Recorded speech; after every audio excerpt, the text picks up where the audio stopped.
Like we are live. This is the Reinventing the Tattoo Network. It's a Wednesday at 1 o'clock Eastern. So this is the TattooNOW show with special guest Nick Baxter. And we actually brought on a couple of people from the Reinventing Business class so that we could do a little bit more of a panel style interview if some of them have time. If this is working for you, let us know in the chat room where you're beaming in from, and maybe tag some of your tattoo friends, tattoo artists, or people that are interested.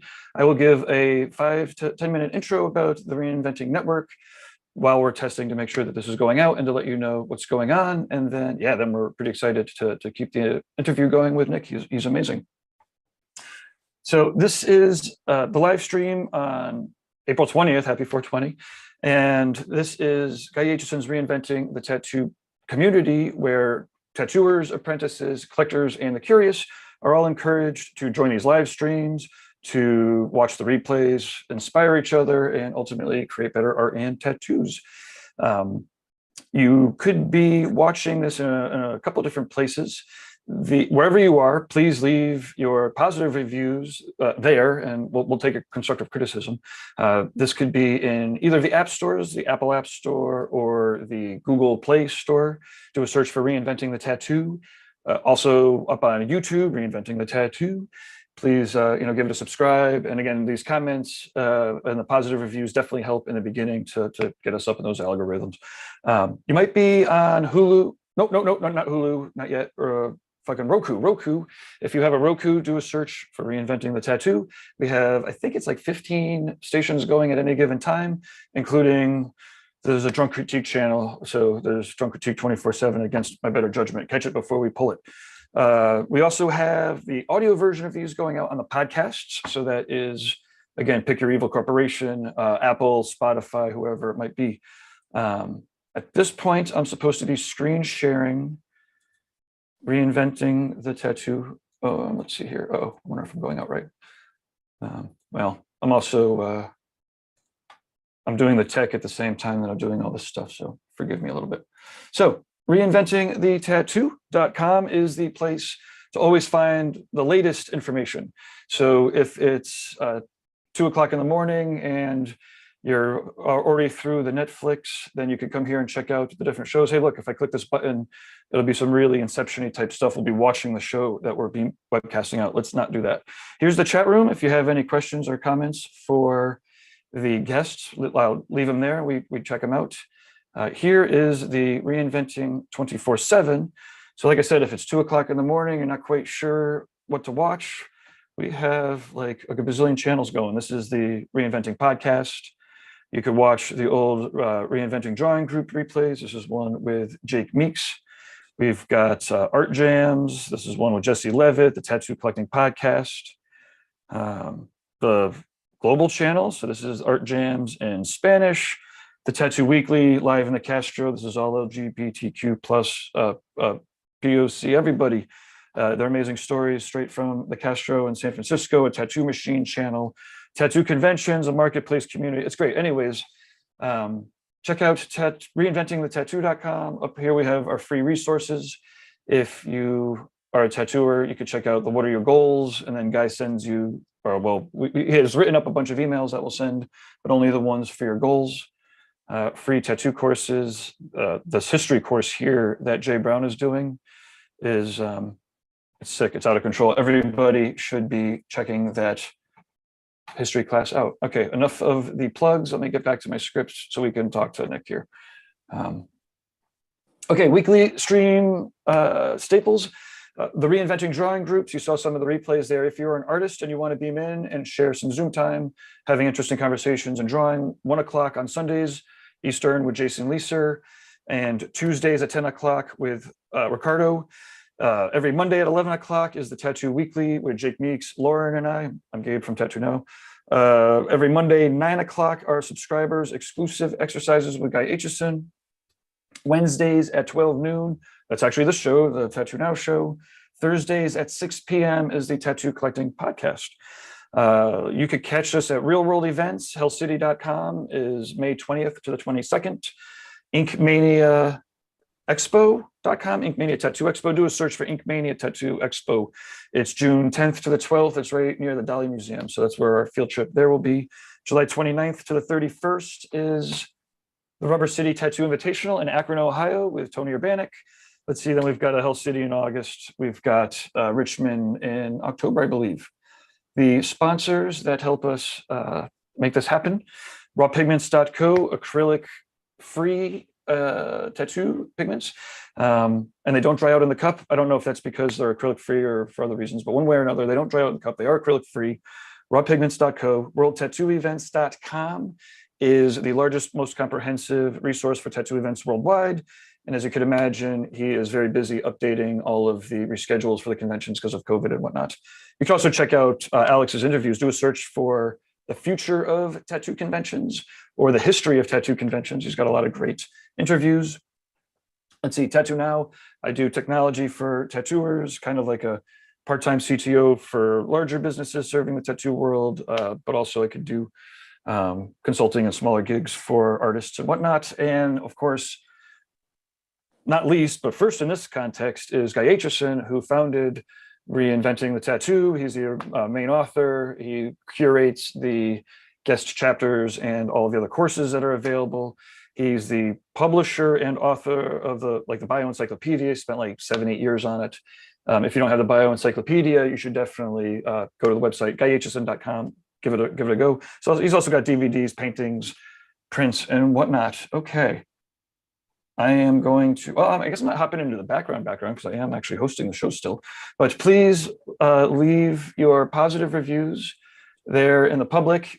Send us your constructive criticism, or if you want to sponsor Reinventing or bring us to your tattoo shop or event, management at reinventingthetattoo.com. So thanks again, Nick, for sticking with us. It was fun to have you on talking, businessy stuff, but now we could shift gears a little bit and yeah, we could start talking to the public here.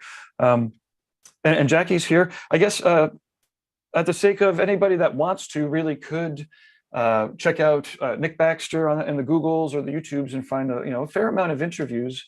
So we don't necessarily have to go through like the full backstory or anything. So why don't we start with maybe Jackie, do you have a question or two? And then I will now test to make sure that it's working. And if it's not, I'll have to do that introduction again. No, I'm just kidding. Okay, so I kind of just jumped in on this. So I'm a little bit still in the business mind frame. And Nick, I don't know you personally by any means, but I know that you're kind of a little bit more reserved. So for my own, I can kind of do that too. So with your business, I'm going to kind of do business questions until you like gear me in another direction. Cool. How do you deal with marketing? Like the social media and the having to promote? Do you do like print materials, or are you just like, I'm Nick Baxter? They know who I am, they can come find me, like how do you juggle work, life, tattooing, art, and then social media as well? I guess you can. I just had a big conversation with about this with Gabe. Actually, we were hanging out last week at the Inspiring Tours event. He and I just got to talking in the car one day. And I was complaining about the fact that I feel like social media, and in particular Instagram, has bottlenecked everything for tattooers, meaning like we're all trying to like put our stuff out there and get business for ourselves and, create all this content. It all has to pass through this very tight, narrow bottleneck of Instagram algorithm in order to get disseminated out into eyeballs that are going to see it. So to me, that's a problem. And so Gabe's all about, non-social media ways of like promoting your business and all that. And he's got some great ideas there. But to manage the time is I'm not the expert on social media or promotion. It's not my super strong point. I've always relied on the quality of my work and my artistic vision to hopefully sell my services to the public. So I spend it. I don't want to cut you off. It's like, do you like maybe you use your website more, or do you like hire people to do it? Or you just like, I love under the radar. Like, I love like, you know who I am, come find me, but I get it too in this world and people want to see stuff. So I don't know if you like utilize a site or hire I have my someone. website. nickbaxter.com. I keep it updated, fairly regularly. I do not hire anybody just because it's not an expense I'm willing to take on. Totally.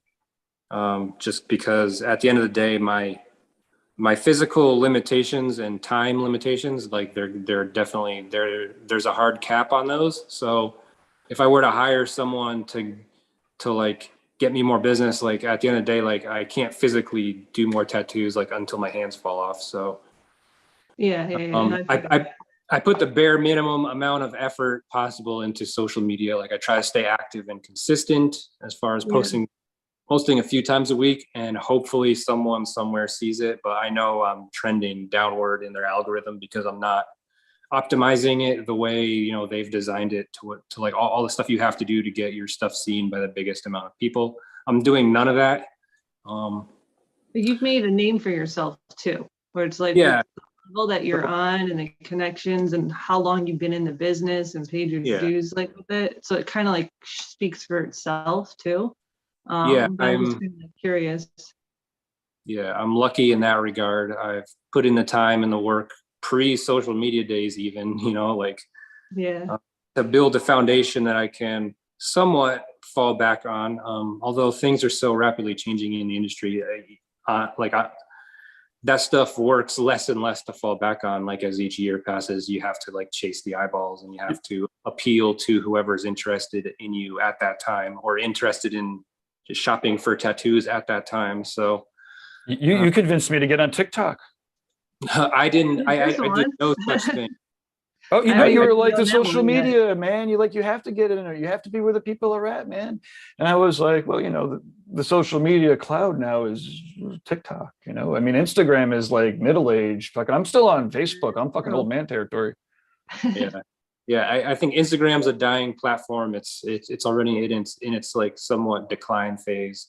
TikTok is probably on the rise. I'm not on TikTok. I definitely didn't convince Gabe to get on there, but I just at the end of the day, there's only so many hours in each day, and I just don't want to devote more time and energy to chasing eyeballs on a phone. Like, Totally. For better or for worse, and maybe there is some for worse there, because if I was more effective or more knowledgeable or better at doing that, I would have more business or like have more opportunities thrown my way. But like, I just don't care enough about jumping through all those hoops to try to get that carrot, Would you do like print marketing if you had like to do something like? I don't know what that would be though. Well, so Nick, you've always had stickers. Yeah. Instance. Okay.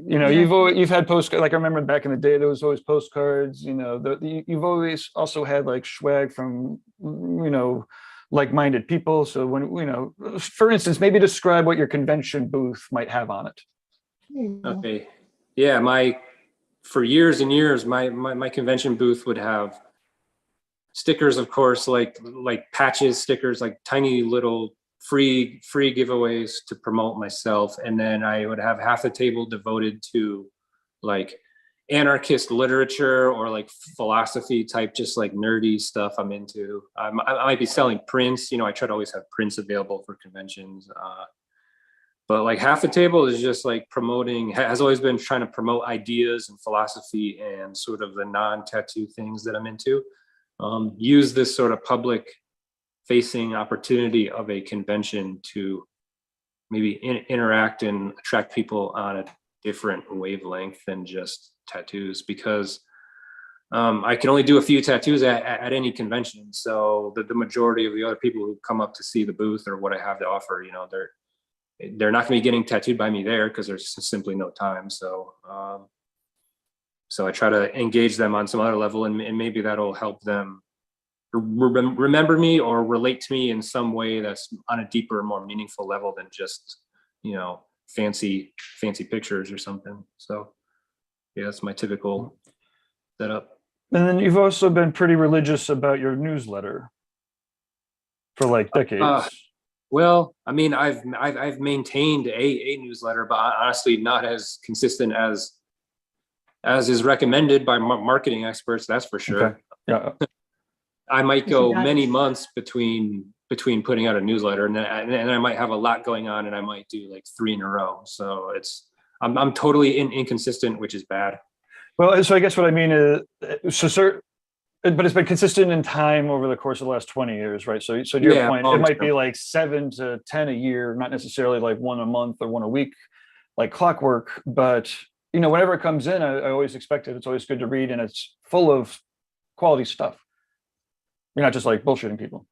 You've Yeah. never been bullshitting people. Well, yeah. As far as marketing and content I put out, I've always done the quality over quantity, mindset, regardless of how good that is for marketing success. I just don't want to waste other people's time. It's just like take my audience for granted or treat them like idiots. Like I'd rather give them quality, thoughtful content, even if it is inconsistent. Yeah, perfect. I think it works great. A lot of your work speaks for itself too, like the artist hand that the signature of the artist, like you see it and you can kind of tell like, oh, I knew who that is. And, and that's pretty cool too, just to get to that level. Did you start painting like as a kid, or like you've been painting since like day one, pencil, brush? Yeah, my parents always encouraged art classes when I was in elementary school. My mom always signed me up for extracurricular art activities, so I kind of developed a fondness for that just through my entire life. And then I ended up going to a special arts high school for a year, where they shipped the creative kids, the creative kids off to this other like magnet school that's different than the normal high school, and we get to do art all day. And then from there I attended art college for a few semesters before I was able to land an apprenticeship, and then it was just too time consuming to do both. So I took advantage of the career opportunity of my apprenticeship and dropped out of art school at that time and never went back and got an art degree, although I have continued my training ever since. So just real quick, so to that point, one of my questions, Jackie, this is perfect. You're helping with the segues. Like, why tattooing? Like, what was it about the act of tattooing? Because the other mediums are, as tricky as they are, they're way easier. Maybe not as the economy is different. But the point is, what was it about that tattooing that made you have to pick it? Yeah, tattooing felt vital. It felt alive, like, I don't know, rebellious and like urgent in a way that art hanging in a museum or in a gallery feels more removed, there's more pretense around it. And I like those things. I'm not anti those things, but tattooing just compelled me in such a way that it's this dynamic, like fast changing, like medium that many different like aspects or people in society like can relate to. And there's more of a craft to it. Like there's more of like a working craftsman where like you do a day's work and you get paid. So that's obviously attractive in terms of just the simple fact of having bills to pay. I mean, in the fine arts, it's more of like you have to invest all this time and effort and then hope you get paid after the fact if your work sells.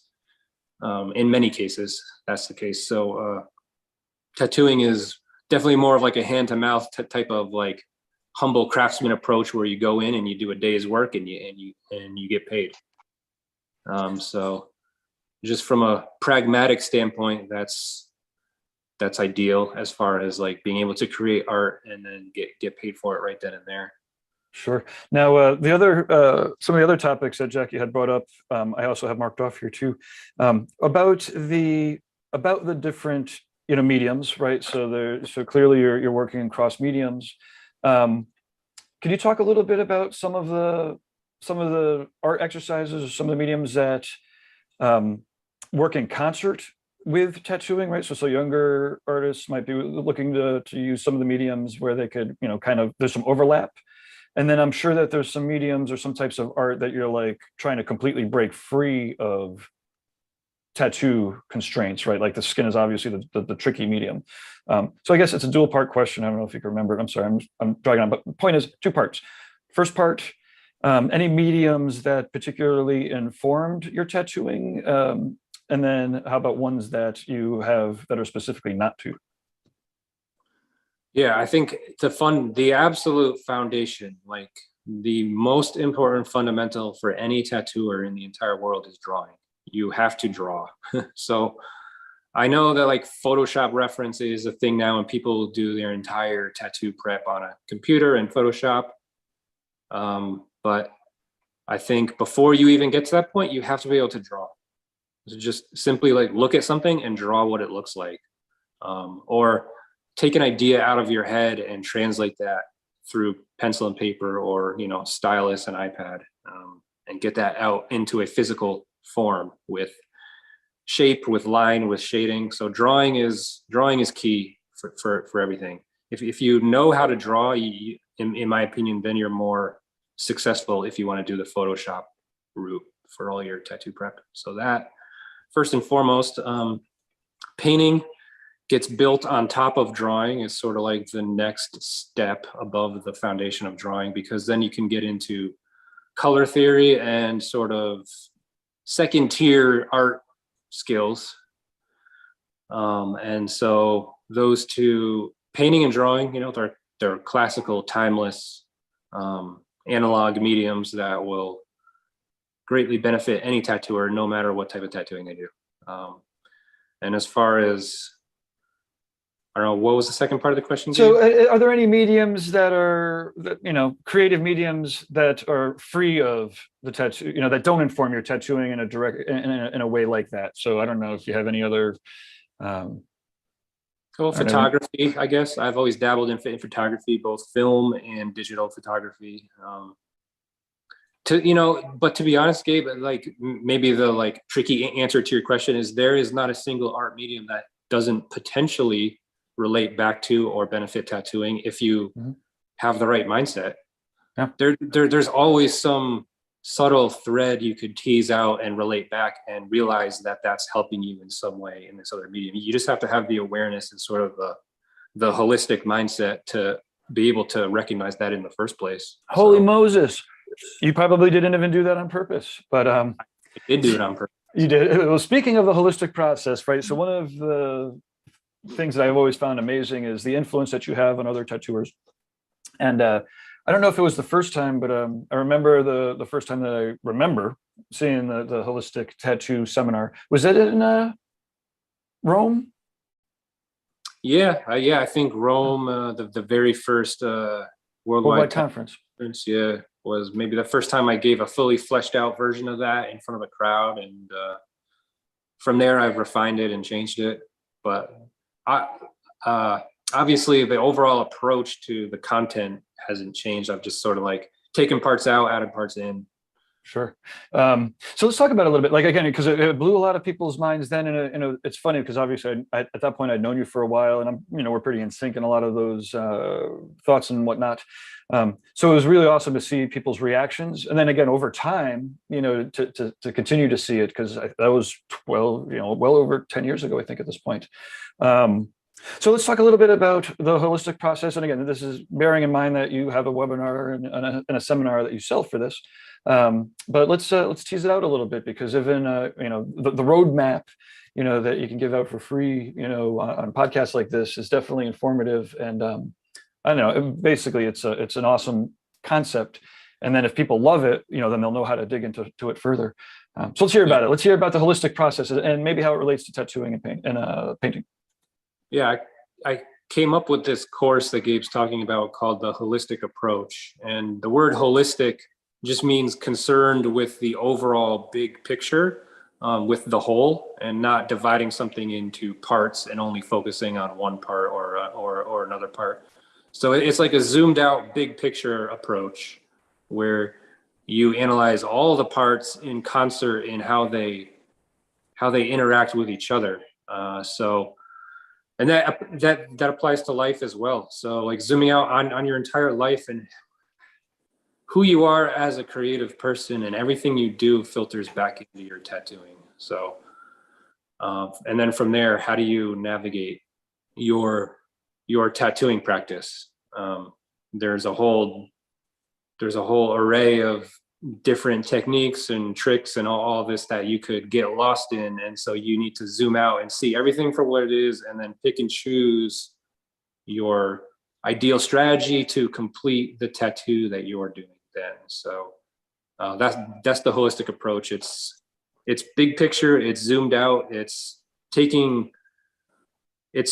drawing from a lot of different sources of energy, of inspiration to formulate something unique for you as the individual artist. Yeah, it's amazing. And I love you also have had a fascination with iconography, infographics. It's amazing some of the ones that you have up there, and it's always great to see the slideshow. And now, to your point, now a lot of the core of it has stayed the same, because the fundamentals, I suppose, some of it might never change, but the times always do, the tactics always do. I don't know, maybe actually this is my last question, and then I'll yield the floor back to Jackie in the comment room. But can you talk a little bit about how just you know what, actually, I'm gonna shift gears. Let's talk about the act of teaching that seminar, right? Because that was a kind of a big leap, and you're not necessarily a natural extrovert, hop on top of the stage and speak to a good bazillion people about things that matter. Can you talk about that transition and maybe some of the tools that you used to, and I don't want to presume that you're comfortable, because I know that you're not comfortable right now. I'm not comfortable right now. Jackie's probably the most comfortable of the three of us. How did you deal with that? What's that look like? Oh, that's a very difficult transition for someone as shy and introverted and reserved as I am. There's a lot of physical anxiety that goes along with that, but I've gotten better with it over the years. It's just one of those things you got to learn to ride like a bicycle. So, and maybe why? Why would you put yourself through that much discomfort? Yeah, that's a good question. Because I believe in the content. I believe in what I'm trying to teach people. I have confidence in myself. I've been through the fires of life, of tattooing, of being a creative and navigating my way through this whole process, that I know I can speak with from a place of self-confidence and authority on what I've been through. And just on a human level, I know that can help people. And I have a desire to help people. That's just a basic sort of thing that's hardwired into our human genome. We're a social species, and we like helping others. And so I'm no different. I want to help people, navigate the process of tattooing, of being a creative. So I get fulfillment, I get enjoyment out of that. So that benefit outweighs all of the anxiety that goes into being on stage. Yeah, it's crazy. And like I said, I appreciate you greatly, because and sort of there's a lot of the tattoo world, because like I said, when you get off stage, there's always 10% that are like, what the fuck just happened? And then there's like a lot of people that are like, oh, I got a lot of good stuff out of it. And then there's like 10 or 15% that are like, holy shit, that's exactly organizing, what is going on. Okay, so I'm gonna yield the floor to Jackie, and then if there's any comments, I'll pipe in afterwards. But then I do, of course, have some closing questions. I guess real quick, like what you were saying, when you go to that uncomfort level, I feel like you have growth. You face those fears and you're like, I don't like doing this, but I do like how you're talking about doing it to help people. Like, this knowledge, I can put it out there. And you can just see, as a person, your process and your growth. And that's really cool. I know this seminar you're talking about, the holistic one, I didn't get a chance to attend it. But I really dig the concept. And then literally like yesterday, I seen another thing you did about a week ago with the inspiration tours or something. Can you tell us like a little bit about what that was? Was it like a retreat paint thing, or like, I don't know, like fill me in, because I just seen like a little ad and I was like, oh, I missed it.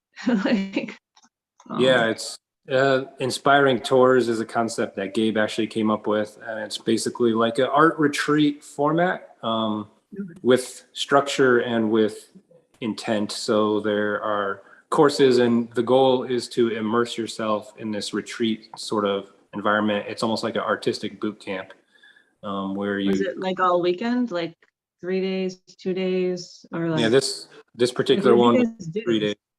3 days? Is this, Gabe, was this what were you guys like, did you go out in nature and paint and do, okay, like these pictures and everything from it?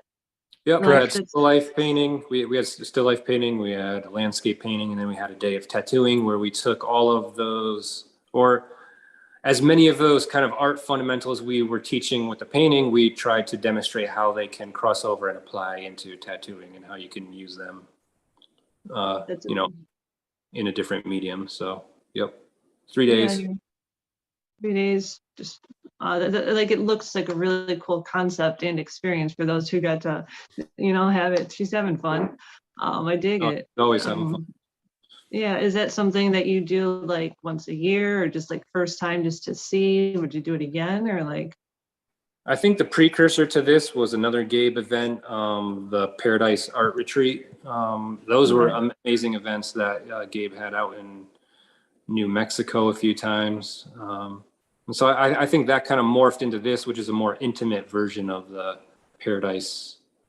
Which I almost like a little better because like the Paradise is like a convention, I believe. So I feel like there's a lot of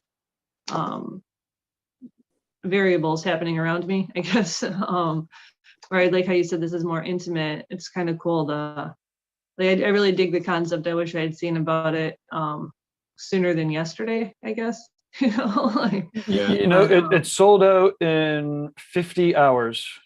So hop on the mailing list. Speaking of mailing lists, that's where we'll be plugging the next ones. But yeah, they're amazing. Great idea. Yeah, so Paradise, the Paradise was structured for like 50 to 100 people. I forget the total head count, but this being only having five available attendees, that's why it's going to sell out. True. And imagine you can like vet them. Like you're not going to take everybody. You're going to see like of those people that are trying to get in, like what would be the best fit to create the environment and the flow that you're like looking for. It's interesting that you say that because right now it's first come, first serve. So it's somewhat self-vetting.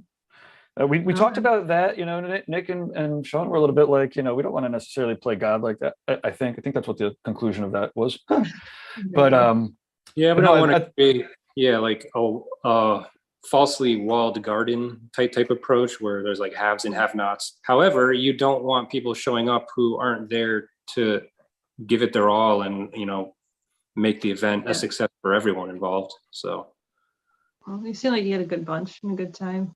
Well, yeah, definitely. Well, and so at the sake of to just wrap up, thank you for the little plug. If you go to inspiring.tours in your browser, it's not a .com, it's a .tours.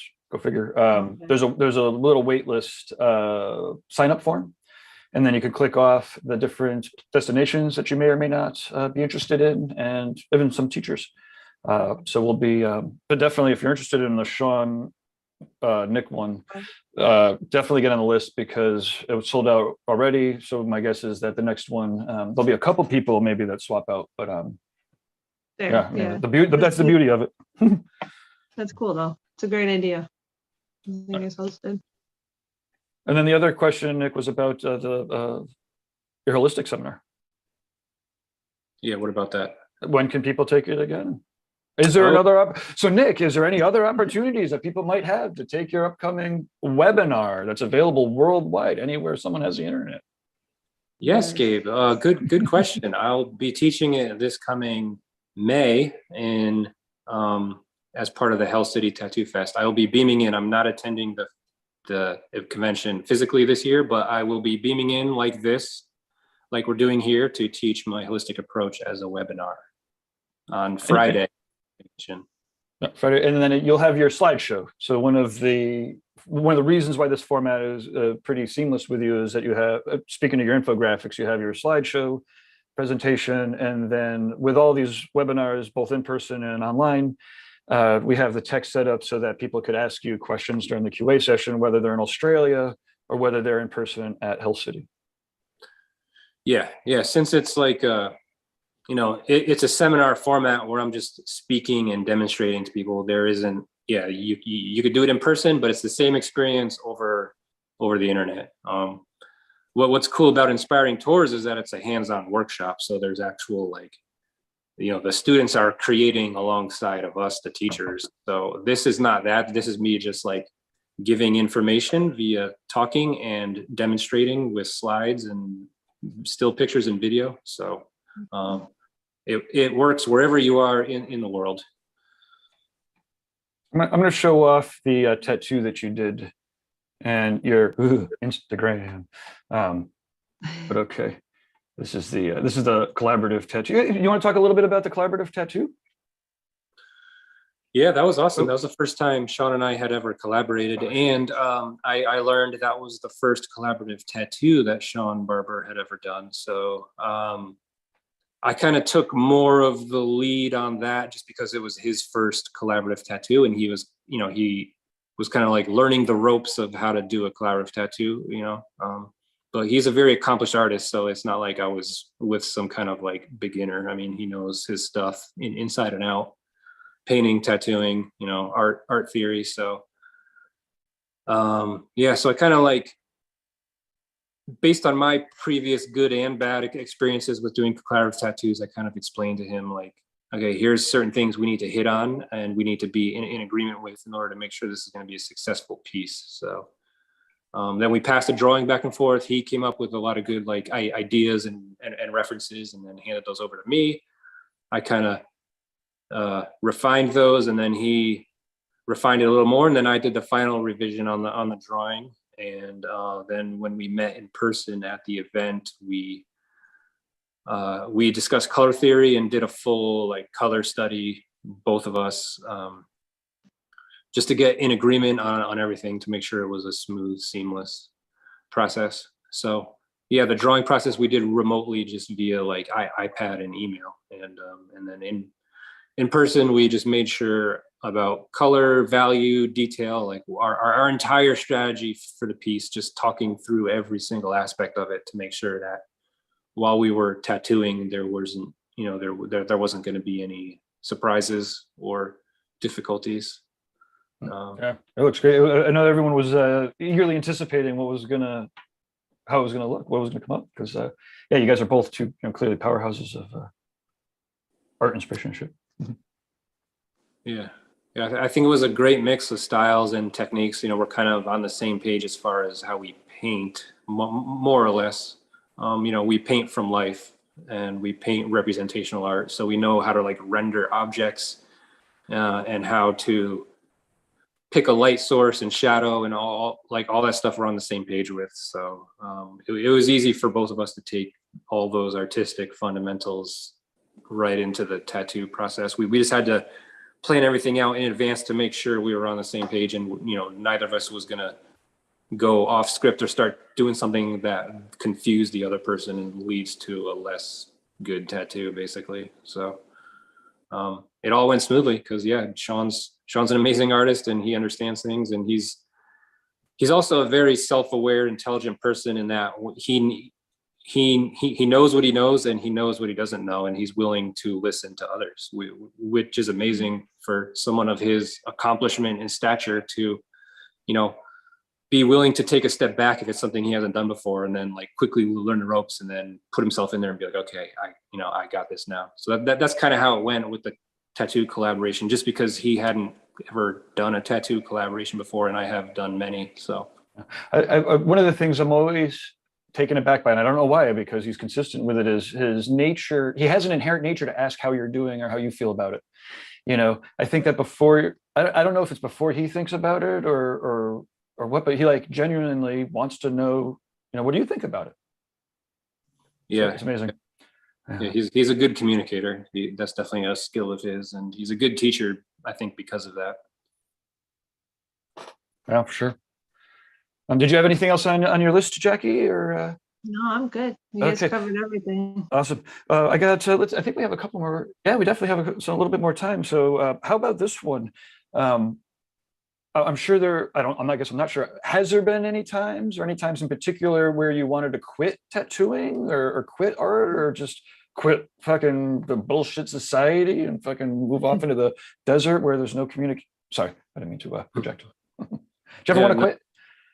I've wanted to quit it all at one point or another. I mean, I think the life of any artist, if you care deeply about what you're doing, if you're truly invested in wanting to make awesome art and wanting to make good tattoos for people, then you're gonna have your ups and downs, because it's not always gonna go exactly perfectly. Like there's gonna be times where you are harshly critical of your own work. It didn't live up to the vision you had in your mind, and that definitely, when that builds up, you know, at certain times in your career, that'll definitely make you think about wanting to quit for sure. So I absolutely struggle with self-doubt, imposter syndrome, confidence. You know, those are all little minor demons swirling through an artist's head at any given time. And I am no different than any other artist. I struggle with all those from time to time. And yeah, just seeing how messed up things can be in the world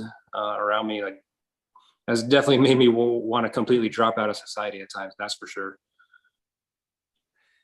Yeah, you know, obviously, you know, one of our previous texts, it was like, what is it that, you know, we're both getting on in years, right? We're setting up the end game. You know, maybe you're a little bit behind me, but not too far. It's like there's a desire to change the world for the better, while an acknowledgement that nature or another person can take it out at any moment, right? It's like almost like the epitome of like that romantic, like trying to accomplish something big and massive while acknowledging that, you know, it's just not going to happen. Like, you know, no one fucking takes out the giant. You have to hit them straight between the eyes to take out the giant. No one, like, but it's still, you know, worthwhile. It's almost like it's one of the few worthwhile causes. And I mean, and I do appreciate the fact that tattooing is could be a really strong instrument in that change, right? Like when you're tattooing somebody, especially when you have intentions like you often do, you're helping somebody either attach themselves to that part of the spirit of whatever the fuck's going on, to draw it forth or to anchor it, or potentially to remember that has come through somebody else. But it's like that act of helping people achieve or become who they want to be actually can help people become who they want to be, right? So it's like, I guess my last question is, you know, there's of course the ego part of tattooing that makes us really enabled, and so often we'll see you know, people doing it for themselves or to you know, it's not rocket science, it's not surgery. That's what it is, right? Like tattooing isn't surgery. Get off your fucking high horse, right? Like people come in the door, you do awesome art on people, you actually get paid really well to do art on people. Shut the fuck up. It's not rocket surgery or whatever. But on the other hand, you are actually making people more complete if that's the way that you're using it. So I don't know. Let's talk about the sweet spot there, where you're helping people become who they want to be. So you need to take it seriously, and if you want to change the world for the better. But on the other hand, you got to keep your ego out of it, because otherwise you're doing it for yourself and not for the service. Whew. Yeah. Well, yeah. I mean, that's a very big, complicated question and concept, but for me personally, I've tried to try to find the middle ground, the part of the Venn diagram where both of those circles overlap, where you're helping someone else, but you're also getting something out of it for you too, because ultimately that's the deepest human motivation, is for ourselves, you know. But when we can pair that and make it mutually beneficial and help someone else at the same time as we're helping ourselves, then that's the sweet spot. So you've got to be able to put enough of your artistic self into a piece that you care about it, that you're invested as the artist. Like there's something in it for you that's exciting or interesting, or you know, helps take you somewhere you want to go as an artist, like feels like an accomplishment or something that you can build upon. And then you have to put enough of your client in there as well, as far as their wishes, what they're trying to achieve, how meaningful it is for them, and realize you're helping them like on a deeper kind of shamanic level, like on a psychological level, you're helping them realize something for themselves. And so you're just the conduit. So don't block that opportunity out with your ego. Like just be the humble conduit through which their self-realization can happen. So, you know, again, it's a fine line. like as artists, we all want to like, you know, feel our ego be validated and feel like we're appreciated for our vision and like feel important in that way. I think that's valid. But you've got to temper that or balance it out with the other part of it, which is you're in a service industry and you're there to help people achieve what they want for their aesthetic, for their body, for their meaning that they're trying to symbolize, you know, on their body.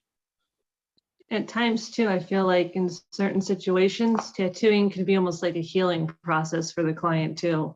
Whether if it's like a loss or a struggle, or if they're fighting something rough within themselves. I've come to feel like there's times I've tattooed people that like I can't replace the person that may have passed away, but they like smile for the first time in months because suddenly they just, you know, like you help them on a deeper level than even what you realize. Like you said, being that conduit, just to kind of still have yourself in it, but then also still be that service and help somebody else too along the way with it. That's pretty cool about tattooing in that aspect. But Yeah, and yeah, that's what feels alive about tattooing as opposed to like gallery or museum art. You know, that's the aliveness of tattooing right there, what you just said. Yeah. And the galleries are cool too, but yeah, definitely different, like you were talking about before. Well, how could we possibly have a better transition about talking about the very essence and life of tattooing, and then close out with some commerce talk? Nick, you want to talk about what shit you got for sale? Was that too unceremonious? Sorry about that. No, but you know, so that said, like part of the, you know, one of the things that I appreciate and always have is that you know, with your sense of morals and ethics and whatnot, you're still engaged in commerce and whatnot. So let's close up. Let's talk about who you would love to tattoo in the future. You know, as we alluded to, or as you talked about earlier, you keep yourself booked out a couple months, but you know, the ideas and there are still opportunities to get tattooed by you. So I think I have 3 things listed. People that might want to get tattooed by you, you know, what would be the proper process and some of the ideas that would get them to the front of the list.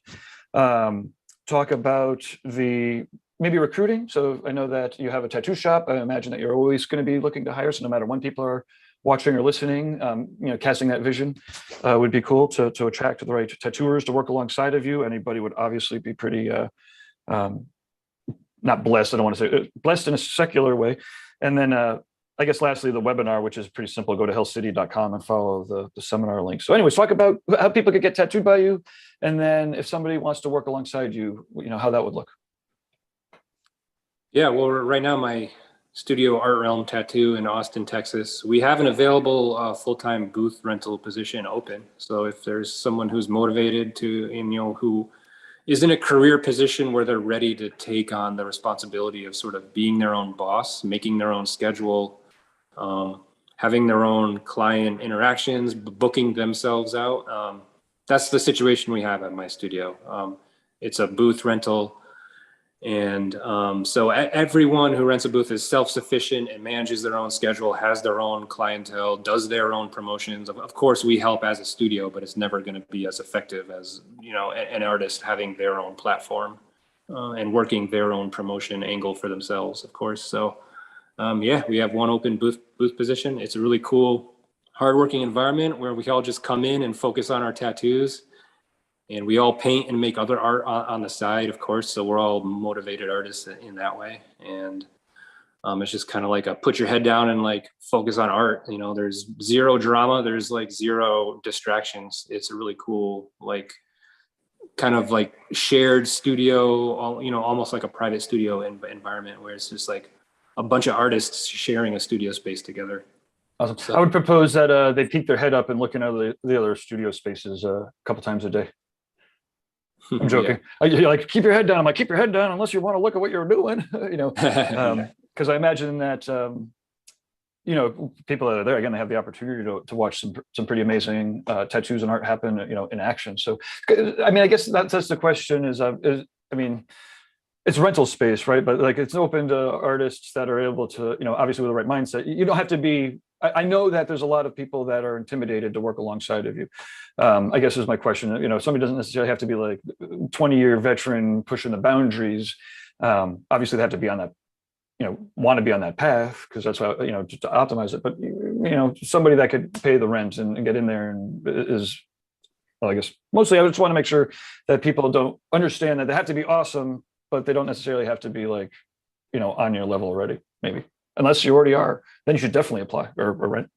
Yeah, for sure. But no, but like, I think to go back to what I meant by like head down mentality is like, it's not like a boys club hangout. Like we don't have like shop hangouts, and it's not like a, you know, like a back room filled with pot smoke and everyone's just there to party. It's like people are there to like focus on art and work. So that's what I meant by head down. But of course we're all like, you know, in another sense, you want to keep your head up and look at what your fellow artists are making, because there's a lot of inspiration and learning that could be done there for sure.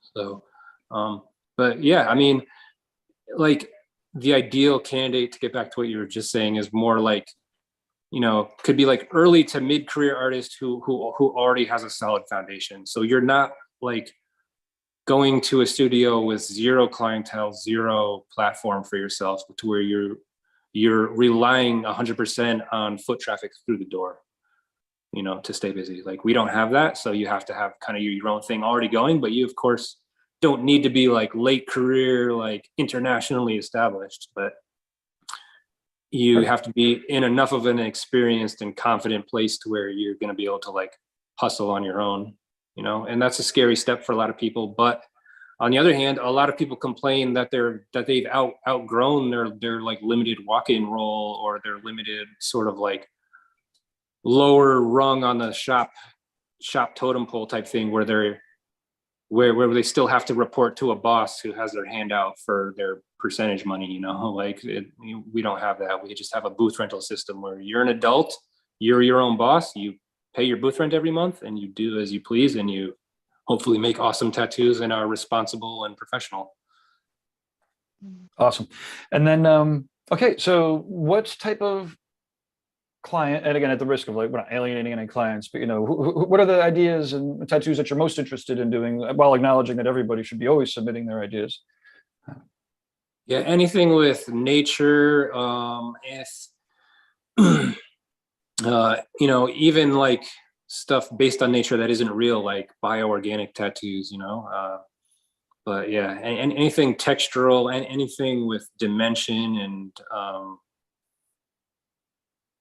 like anything illustrative, basically like representational art, just something illustrative and dimensional that I can get into like textures and cool dimensional effects. One thing I'd like to push more in the coming years is incorporating aspects from my actual paintings, like you see some behind me right here. So incorporating maybe like some landscape aspects with some more traditional tattoo elements that are really bold and defined. Actually, are you on a phone?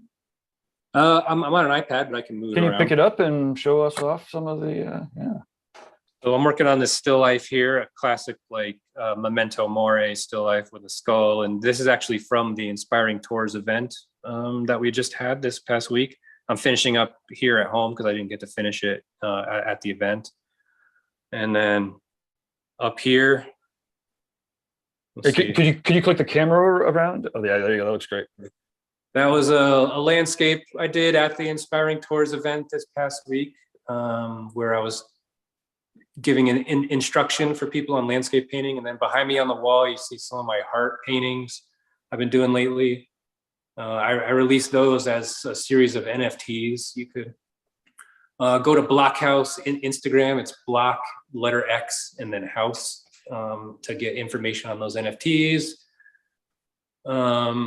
So yeah, anything incorporating the stuff I paint into more of a tattoo language, where maybe it's paired with some more traditional bold tattoo elements, but paired with some of these like realistic painterly elements as well. I mean, I would definitely like to be able to push that more in my work.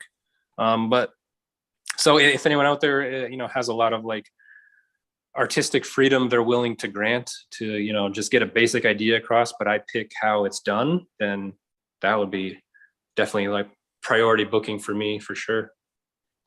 Awesome. And I guess the very last, I think, yeah, this is the very last question for now, because we'll leave the audience wanting more as always. Are you traveling? What other upcoming events do you have planned?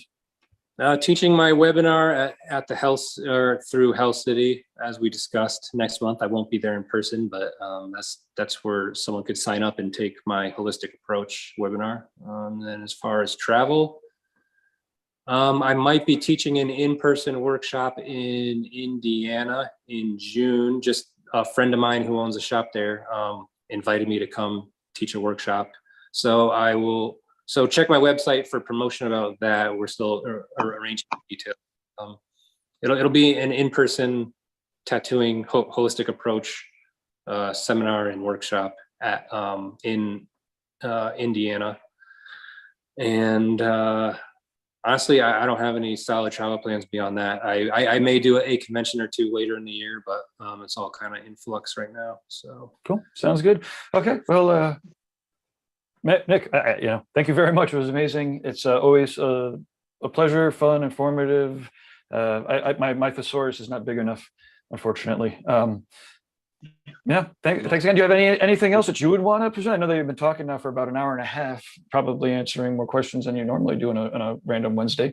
Anything you would like to close out with? Let people know. NickBaxter.com for to book tattoos or to see what paintings I have available for sale. ArtRealmTattoo.com is my studio. And I don't know. Long live Pepe's Pizza. Long live Pepe's Pizza. New Haven, Connecticut, born and raised. Awesome. Okay, now we have to do the smiley wave thing. Jackie, you want to say goodbye real quick? Well, bye. Thank you guys for letting me hang out. Appreciate it. And enjoy the rest of your Wednesdays and all that. Awesome. Thanks. You're a fantastic co-host. You're welcome anytime. Yes. Thank you. Thank you. In fact, if you want to take over the TattooNOW show,